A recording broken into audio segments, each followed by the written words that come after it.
Fish video போட்டு கொஞ்சம் போர் அடிச்சு போச்சு. அதனால இன்னைக்கு ஒரு சேஞ்சுக்கு குக்கிங் வீடியோ போடப் போறேன்.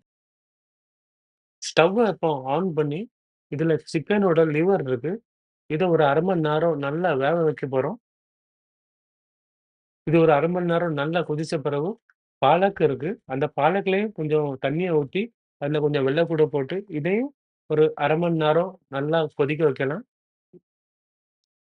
இந்த ப்ராசஸ் வந்து முடிஞ்ச பிறகு, இத அப்படியே கொஞ்சம் வடிகட்டி, நல்லா ஆற வச்சு ஒரு பிளாஸ்டிக் பேக்ல எடுத்து, அப்படியே ஃப்ரீசர்ல கொண்டு வச்சிரலாம்.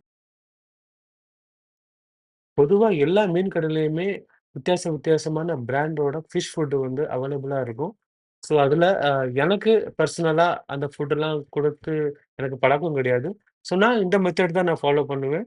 ஒரு சிக்கனோட லிவரும், பாலக், கொஞ்சம் கார்லிக், எப்பமாவது நான் வந்து லைவ் ஃபீட் வந்து குடுப்பேன். லைவ் ஃபுட் வந்து என்னன்னா, மண்புழுக்கள்.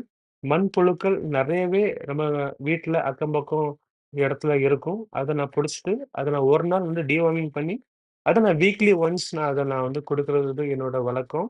இது மட்டும் தான் குடுப்பேன். அப்புறம் ஒரு 3 மாசத்துக்கு அப்புறம் ஃபிஷ்ஷுகளுக்கு எல்லாத்துக்குமே நான் வந்து டிவார்மிங் பண்ணி விட்டுருவேன். இந்த டிவார்மிங் பண்றதுனால மீன்களுக்கு இதுவரைக்கும் எந்த ஒரு அ ஒரு டிசீஸும் அட்டாக் ஆவல.